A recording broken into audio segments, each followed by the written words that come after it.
사랑하는 영락교회 지체들에게 주 안에서 평화 인사를 전합니다. 오늘은 2014년 10월 2일 수요일입니다. 오늘의 묵상 본문은 이사야 37장 21절로 38절까지의 말씀입니다. 오늘 본문 말씀 37장 21절부터의 말씀은 이렇게 시작합니다. 아모스의 아들 이사야가 사람을 보내어 히스기야에게 이르되 이스라엘의 하나님 여호와께서 말씀하시되 내가 아수르 사나립 왕의 일로 내게 기도하였도다 하시고 주님이 그 기도를 들으셨다라는 말씀을 이사야를 통해서 히스기야에게 전하고 있는 것이죠. 히스기야에게 직접 말씀하시지 왜 이사야를 통해서 말씀하실까? 주님이 주님 안에서 성도의 연합을 이루는 주님의 방법이죠. 서로가 서로를 세워주고 서로가 서로를 돕고 연약한 자들이 연합하고 그런 걸 통해서 주님이 함께 하시는 주님의 역사가 일어나는 것입니다. 22절에 여호와께서 그에 대하여 이같이 이르시되 처녀딸 시온이 너를 멸하시며 조소하였고 딸 예루살렘이 너를 향하여 머리를 흔들었느니라. 이건 전부 아수르를 말하는 거죠. 그러니까 시온의 승리를 말씀하고 계시는 겁니다. 그런데 이제 현상에 대해서 아주 어려운 상황 속에서 주님의 말씀이 임했는데 말씀은 이제 정반대로 나오는 거죠. 오히려 지금 시온을 멸시하고 조소하고 조롱하는 건 아수르잖아요. 그런데 반대라는 거죠. 시온이 너를 멸시하고 조소하게 된다. 너를 조롱한다. 이런 이야기입니다. 이것이 본질이라는 거죠. 이것이 눈에 보이지 않지만 현상적으로는 느껴지지 않지만 이게 실제다라고 주님이 말씀하시는 거예요. 주님이 그렇게 말씀하시면 그렇게 되는 거죠. 그래서 그 역사를 다루고 있습니다. 그리고 23절 왜 아수르가 징계를 받게 되는지에 대한 분명한 말씀이 선포되고 있죠. 내가 회방하며 능욕한 것은 누구에게냐? 곧 이스라엘의 거룩한 신 이에게니라.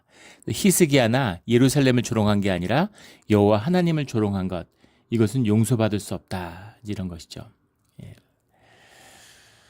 24절에 내가 내 종을 통하여 주를 회방하여 이르기를, 그 다음에 내가 나의 허다한 병거를 거느리고 산들의 꼭대기에 올라가며 제일 높은 곳에 들어가 살찐 땅에 숲을 이를 것이며 내 발바닥을 애굽의 모든 하수를 말리리라 한 이 산헤립의 이야기. 근데 산헤립의 이야기가 아니라 정확히는 랍사게의 이야기죠. 랍사게가 산헤립의 이름으로 산헤립의 이야기를 선포한 것이잖아요. 그런데 그것을 산헤립의 이야기로 주님이 이제 정죄를 하신 것이죠. 이것을 분명히 하는 겁니다. 판결문에 보면 죄가 이거다라고 정확히 얘기를 하잖아요. 적시하는 것처럼 주님이 산헤립의 죄가 무엇인가라는 것을 분명히 밝히고 있는 것이죠. 그래서 29절에 내가 나를 거슬러 분노함과 내 오만함이 내 귀에 들렸으므로 내가 갈고리로 내 코를 꿰며 재갈을 내 입에 물려 너를 오던 길로 돌아가게 하리라. 오만함, 분노, 이것이 나를 거슬렀다, 주님을 거슬렀다라는 겁니다. 오늘 말씀은 이제 19장 역대왕 하에 나오는 19장의 이 말씀의 사건이 자세히 이제 기록되어 있죠. 이것은 아주 이제 세계사적인 역사적인 사건이었습니다. 절정기에 있는 세계 제국의 절정기에 있었던 아수르가 완전히 소아시아를 석권했는데 어이없게 예루살렘에서 일격을 맞은, 그래서 주춤하게 되고 쇠퇴하게 돼서 한동안 어려움을 겪죠. 물론 그 뒤에 다시 한번 국력을 회복하는데 그 다음에 급격히 망하게 됩니다. 불이 꺼지기 전에 환하게 한번 타오르는 것처럼, 마치 그 유다가 요시야 왕 때 므낫세 이래로 계속 비실비실하다가 요시야 왕 때 한번 타올랐죠. 그런 것처럼 한번 마지막에 타오르는 거예요. 그러나 이제 그 빛이 결국은 꺼지고 마는 그런 겁니다. 근데 주님의 믿음으로 이런 놀라운 반전의 역사가 있다라는 사실을 분명히 말씀하고 있는 거죠. 30절에 보면 왕이여 이것이 왕에게 징조가 되리니 올해는 스스로 난 것을 먹을 것이요 둘째 해는 또 거기에서 난 것을 먹을 것이요 셋째 해는 심고 거두며 포도나무를 심고 그 열매를 먹을 것이니이다. 왕해가 징조가 된다. 징조라는 것은 본질의 세계를 현상의 세계 가운데 드러낼 것이라고 하는 사인이죠. 그게 징조입니다. 이적이라는 것. 이적이라는 것은 본질의 세계, 세상을 주관하시는 주님의 능력이 본질이다라고 하는 것이 현상세계 가운데 드러나는 거죠. 현상은 또 주님의 섭리한 부분으로서 그냥 돌아가잖아요. 자연의 법칙, 물리의 법칙, 인과의 법칙, 카르마의 법칙, 이런 것으로 세상은 돌아갑니다. 그런데 그것을 주관하시는 주님의 주권 아래에 있죠. 그래서 주님이 얼마든지 바꾸실 수 있는 거죠. 아프면 내가 담배 피면 폐병 걸리고 폐암 걸려가지고 죽어야 되는 거죠. 그런데 주님이 그것을 살리실 수 있다는 겁니다. 돌이키실 수 있다는 거죠. 그걸 돌이키시는 사건을 일으키셨다는 것은 주님이 계시다라고 하는 것에 징조를 보여주신 거죠. 그래서 징조가 되는데 그 징조는 무엇이냐면은 올해 스스로 난 것을 먹을 것. 첫 해는 이제 전쟁 중에 황폐해지고 농사할 겨를이 없잖아요. 그러니까 또 와서 뭐 전부 약탈하고 그랬겠죠. 스스로 난 것을 먹고, 둘째 해에도 거기서 난 것을 그냥 먹게 되는데 셋째 해부터는 심고 거두며 포도나무를 심고 그 열매를 먹을 것이다. 그러니까 그렇게 삶이 풀려지는 것, 이것이 주님이 함께 하시는 증거다, 은혜다. 오늘 말씀 굉장히 깊이가 있는데 이런 말씀인데 나오고 있는 거죠. 32절에 이는 남은 자가 예루살렘에서 나오며 피하는 자가 시온산에서 나올 것임이라. 굉장히 중요한 말씀입니다. 여호와의 열심히 이를 이루시리라. 그런데 좀 이상하지 않습니까? 예. 주님의 말씀이 임하지 않아도, 주님이 함께 하시지 않아도 전쟁이 물러가고 살아남은 자들이 있어요. 그럼 농사도 못 졌고 스스로 난 것을 먹지 않겠습니까? 예, 주님이 뭐를 이루신 거야? 다음 해에도 삶의 형편이 안 되고 경황이 없어가지고 살 집도 보수하고 뭐 이렇게 하다 보니까 농사를 제대로 질 수가 없는 거죠. 또 거기에서 난 것을 먹을 것이요. 예. 근데 셋째 해에는 심고 거두며 포도나무를 심고 열매를 먹을 것이라.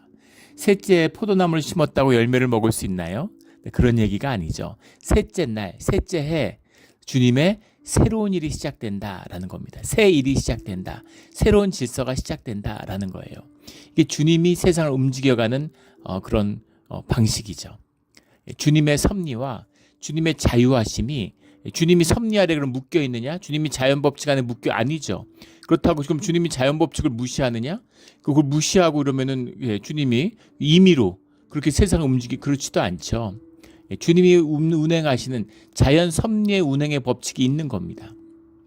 하지만 그것을 역전시킬 수 있는, 그것을 반전시킬 수 있는 주님의 자유함과 주권도 동시에 존재하죠.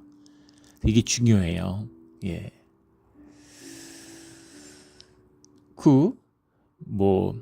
진화가 맞냐 창조가 맞냐, 이건 진짜 천하의 바보들이 하는 얘기죠. 과학자도 바보고 신학자도 바보입니다. 양쪽에서 다 어처구니 없는 인간들이 하는 이야기예요. 예. 어떻게 창조를 거부할 수가 있겠습니까? 창조를 거부하면 빅뱅은 뭐예요?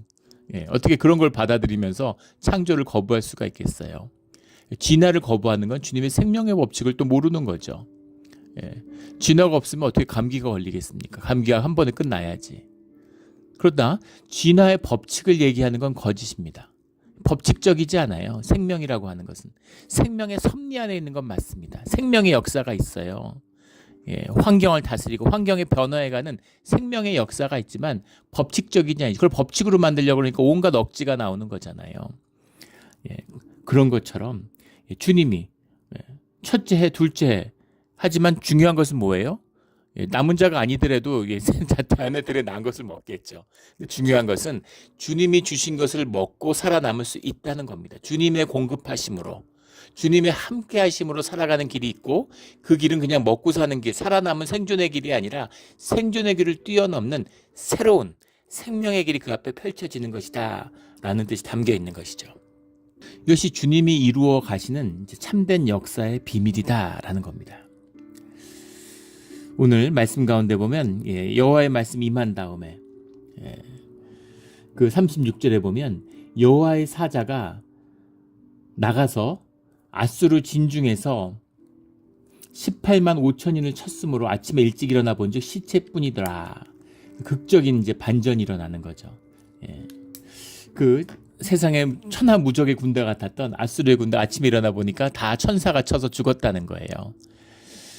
물론 이제 유다의 고대사 이런 데 보면 쥐들의 공격이 있었다 이런 얘기도 있고, 이 역사가들은 질병이 돌았을 것이다 이렇게 얘기를 합니다. 근데 하루 아침에 죽었던 몇 달에 걸쳐서 죽었던 뭐 쥐들에 이제 물었다는 것 때문에 흑사병이 돌지 않았겠느냐 뭐 이런 추측도 합니다. 근데 그게 뭐가 진실이냐를 갖고 얘기하는 것도 의미가 없어요. 현상의 이야기입니다.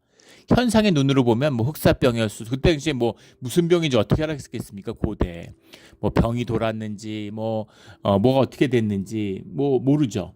그러나 분명한 것은 하나님의 역사가 그 뒤에 있었다는 겁니다. 앗수르를 치시는. 그래서 앗수르가 극적으로 일격을 맞고서 물러나게 되죠. 그리고 돌아가서 그 세상의 천하를 다스리던 사네립 왕이 그 7절에 말씀에 나오는 37장 7절의 예언이 이루어진 것이죠. 그래서 그 니스록이 어떤 신인지에 대해서는 불분명합니다. 여기도 자기 신이라고 나왔는데 뭐 개인적으로 이렇게 섬기던 우상이 아닌가 이렇게 짐작해 볼 수 있겠죠. 거기에 들어가서 경배할 때 아들들에게 칼로 죽고 그 아들 에살핫돈이 왕이 되었다 이렇게 나오는 거죠. 오늘 말씀 가운데 남은 자가 만군의 여호와의 열심히 일을 이룰 것이다. 예루살렘에서 나오며 35절에 대저 내가 나를 위하여 내 종 다윗을 위하여 이성을 보호하며 구원하리라. 내 종 다윗을 위하여 이 말씀이 중요한 말씀인데 내 종 다윗에게 주신 주님의 약속이 뭡니까? 너의 집을 영원히 하겠다 이런 말씀이죠. 종이 야곱의 집을 위해서 주님 야곱을 위해서 야곱의 아들들의 집을 위해서 이 성전을 세워달라 이렇게 주님께 기도했잖아요. 그래서 그 야곱의 아들들 이스라엘이 하나 되는 것 이것이 이제 다윗의 꿈이었죠. 다윗의 인생을 그것을 통해 보냈습니다. 그리고 주님이 그 마음과 뜻을 받으셨어요. 주님의 뜻과 합하는 거죠. 그래서 주님이 다윗을 위하여 다윗의 집을 위하여 이렇게 너희를 영원히 지켜주겠다라고 말씀하셨는데 두 가지 의미가 있는 거죠. 남은 자들이 나왔는데 만군의 여호와 열심히 일을 이루신다. 물론 남은 자들이 살아남고 주님의 보호 아래서 환난 가운데 살아남았다는 뜻이 있습니다. 근데 믿는 자들은 생존시켜준다 이런 얘기가 아니죠. 또 고난과 너희들 고생 좀 해봤지. 그런데 이제 잘해. 너희들 또 종교행위 같은 거 하고 주님을 떠나면 그런 일 또 당해. 그런 뜻도 물론 있겠죠. 그러나 그것만이 아니죠. 그것을 넘는 뛰어난 뜻이 들어있다는 겁니다. 이것이 이사야서에 흐르는 핵심이죠. 지금 왜 쭉 주님의 말씀이 나오고 바벨론 멸망 이후의 얘기가 나오다가 갑자기 왜 다시 이 히스기야 왕 때의 사건을 끄집어냈느냐라는 겁니다. 이 사건의 이야기를 한 다음에 40장부터는 하나님을 향한 새로운 꿈의 노래를 부르기 시작하죠. 그러니까 이제까지 587년에 예루살렘이 멸망한 거예요. 그리고 노예로 들어가고 그리고 다시 예루살렘으로 돌아오는데 그런데 예루살렘이 망한 다음에도 예루살렘에 남은 자들이 있었지만 정말 죽을 맛인 거죠. 돌아와서도 마찬가지. 끝없는 약탈. 힘이 없고 나라가 없어졌으니까 뭐 농사 지을만 하면 와서 약탈하고 끝없는 고난과 어려움 가운데 처해 있는 겁니다. 그들은 주님의 믿음을 붙들고 알렉산드리아에서 잘 살던 자들은 다 녹아버렸죠. 바벨론에서도 자리 잡고 잘 살던 자들은 녹아버렸습니다. 요즘으로 치면 무슨 노스다코다나 무슨 미시시피 이런 데 살다가 뉴욕이나 캘리포니아 온 거예요. 얼마나 좋습니까? 세계의 중심이고 뭐 교육도 좋고 소비도 좋고 뭐 좋은 거죠. 다 녹아버리는 겁니다. 근데 거기서 예루살렘을 그리워하며 우는 자들 시편 137편에 나오는 예루살렘을 그리워하며 눈물 흘리는 자들이 있는 것입니다. 그들이 남은 자들이죠. 남은 자들이 돌아왔지만 그들은 역경과 고난 가운데 있어요. 그런데 그들에게 주어지는 말씀이죠. 이것이 이사야서의 핵심입니다. 이것을 보셔야 되는 거죠. 주님이 주시는 말씀의 뜻은 뭐예요? 물론 이 말씀 가운데서는 701년 같았더라면 그럼 587년에 안 망했을 텐데 라고 하는 회한도 들어있겠죠. 근데 주님이 주시려는 말씀은 그게 아니라 지금 우리에게 주시는 말씀, 이사야 때 이때 주신 말씀, 지금 701년 한참 지났고 587년도 지난 상태잖아요. 그런데 이 사건을 기억하는 것에 가장 깊은 의미는 오늘 35절과 32절의 말씀인 거죠. 내가 나를 위하여 내 종 다윗을 위하여 이렇게 말씀하시는 다윗과 영원히 함께하겠다라고 하는 그 이유를 주님이 뭐라고 말씀하시냐면 너와 내가 아버지와 아들이 됐기 때문이다 라고 말씀합니다. 그래서 아버지와 아들의 관계가 되면 아버지는 아들의 삶 가운데 함께 하죠. 영원히 함께 해요. 저도 아이들 키웠는데 육신의 혈육의 자식이지만 부모지만 정이 있고 애들이 자라면서 함께 살았잖아요. 그러니까 애들이 보고 싶고 가까이 살았으면 좋겠고 그런 마음이 있죠. 부모의 마음이잖아요. 부모와 자식이 됐다라고 하는 것, 어떻게 하나님과 우리가 부모와 자식이 될 수 있어요? 하나님이 우리와 함께 됐다고 하는, 우리가 아버지와 자식의 관계라고 하는 그 비유를 통해서, 그 유비를 통해서 하나님이 우리와 함께 하신다고 하는 정을 느끼는 거죠. 우리가 자식을 키우기 때문에 주님이 우리를 사랑한다 그러면 그 사랑의 의미를 알잖아요. 물론 헤아릴 수 없고 그거 정확하지도 않죠. 그러나 비슷하게 우리가 짐작할 수 있는 길을 열어주시는 거죠. 그것이 부모와 자식의 관계고 또 사랑의 관계입니다. 아버지와 자식의 관계가 되기 때문에 자식이 있는 곳에서는 아버지가 늘 자식과 함께 하기를 원하는 거죠. 그래서 아버지는 자식인 이상에는, 아버지와 자식인 이상에는 아버지가 자식과 영원하다는 겁니다. 왜 아니겠어요? 왜 아니겠습니까? 그런데 이것을 종교는 어떻게 비트냐면은 공간과 현상이잖아요. 종교라는 건 현상의 것이니까. 그러니까 현상의 것에서 아버지가 우리와 함께 하시니까 아버지의 주권, 내 주권을 포기하고 아버지의 주권을 나의 주권으로 받아들이는 거예요. 그러니까 아버지의 나라가 나에게 임하고 아버지와 함께하는 삶이 시작되는 거죠. 이건 내 측면에서 하는 얘기입니다. 근데 종교는 내 주권을 포기하지 않아요. 주권을 넘기지 않습니다. 그래서 겉으로 보면 비슷하죠. 뭐 봉사도 하고 연보도 하고 헌신도 하고. 그런데 그건 내가 하는 거죠. 내가 주님을 위해서 해드리는 거예요. 내가 교회에 와주는 거죠. 예배 드려주는 거예요. 주님의 부르심을 몰라요. 주님이 부르시는 내 소명의 참된 뜻을 모르는 겁니다. 내가 교회 나오고 내가 종교 생활하고. 그래서 교회 안 나오면은 목사한테 전화해서 죄송하다 그러는 그런 전화 가끔 받습니다. 교회를 자꾸 빠져서 죄송하대요. 뭐가 죄송할까요? 뭐가 죄송할까요? 본질이 뭔지 모르는 것이죠. 종교 생활이기 때문에 그런 겁니다. 거기서 한 발 더 나가서 종교는 그런 식으로 주님을 이용하는 거죠. 그래서 주님이 내가 좋아하는 내 왕국, 내 도성, 내 주권을 주님이 지켜주신다고 하는 거예요. 주님은 내 주권을 지켜주시는 게 아니라 내 주권을 깨라고 말씀하시는 겁니다. 그래서 부서져야 돼요. 내 주권과 내 삶은 고쳐지는 게 아니라 부서져야 되는 겁니다. 그래서 이걸 부수시는 거죠. 그러면 주님이 함께 하시겠다고 했던 약속은 뭐냐? 주님은 종교에서 얘기하는 것처럼 시간과 공간과 현상의 우리의 왕국을 지켜주시고 함께 해주신다는 얘기가 아닙니다. 그래서 예루살렘 땅이나 예루살렘에 지은 성전이나 그런 데 주님은 아무 관심이 없어요. 예사야 시작하면서 말씀하셨잖아요. 너희의 고기 기름이 아주 질렸다고. 주님은 그 아들이기 때문에 그 자녀의 삶 가운데 부모가 함께 하시죠. 그래서 자녀가 어딜 가든 어디에 있던 무슨 일을 당하던 그들의 마음과 그들의 고생하고 있는 그 자리에 그 아버지의 마음은 함께 하는 것입니다. 이것이 주님이 다윗과 영원히 함께 하겠다고 하는 그 약속의 본질인 거죠. 그래서 그 약속을 지켜주시는 겁니다. 그래서 남은 자가 예루살렘에서 나오며 피하는 자가 시온에서 나올 것임이라 만군의 여호와의 열심히 이를 이루시리라. 주님이 이루신다는 게 거기서 살아남아가지고 자연에서 난 거 뜯어먹고 살아남는다는 얘기, 이것도 물론 은혜입니다.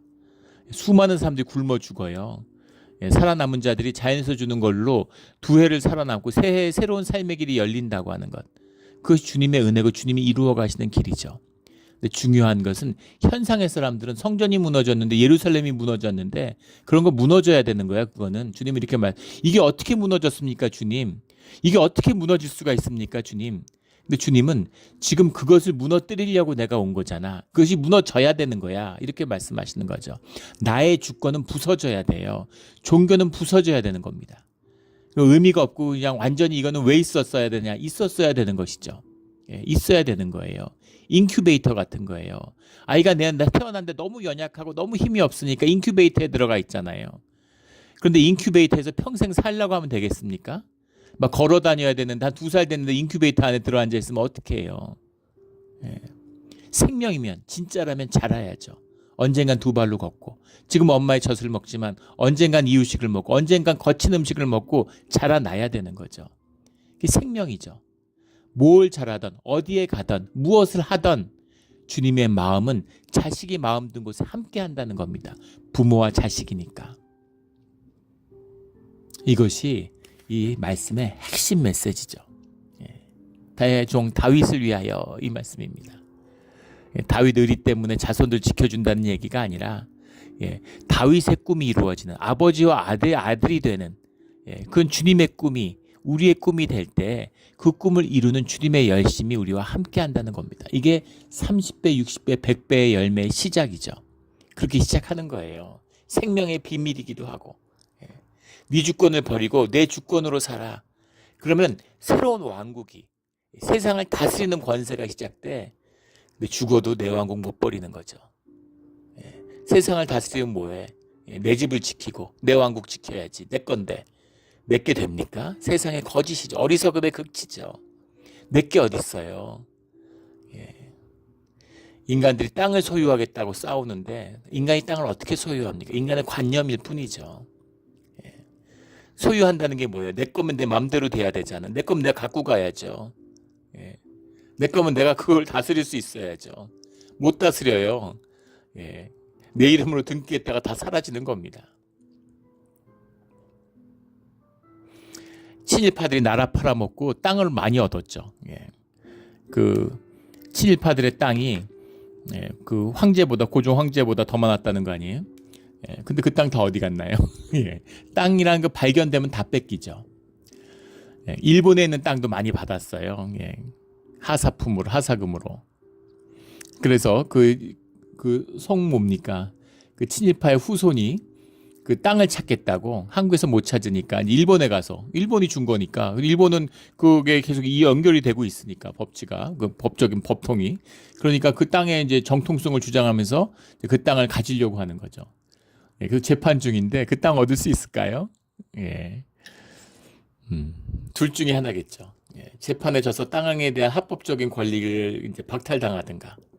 만약에 재판에 이긴다 그러면 어느 날 호텔방 같은 데서 이유를 알 수 없는 죽음으로 변사체로 발견됐겠죠. 신문에 쓸쓸한 죽음을 맞았다 이러고 한 줄 기사로 나겠죠. 절대로 땅 못 가집니다. 어리석은 생각이죠. 땅 문서에다가 내 이름으로 됐다고. 근데 그걸 위해서 일생을 다 바쳐요. 잠깐 와서 사는데 주님의 소명을 모르니까 어차피 다 놓고 갈 거를 쥐겠다고 인생을 다 낭비하는 겁니다. 주님의 남은 자, 주의 자녀된 비밀. 주의 자녀들의 문제는 뭘까요? 종교생활 하는 것이죠. 종교생활 하는 거예요. 종교는 당나귀나 말 같은 거라고 그랬죠. 우리 친구 집에 가려고 당나귀 타고 가면 그 집 앞까지는 데려다 주죠. 근데 친구를 만나려면, 아버지를 만나려면 거기서 내려야 돼요. 그걸 타고 있으면 그것 때문에 부모를 못 만나는 겁니다.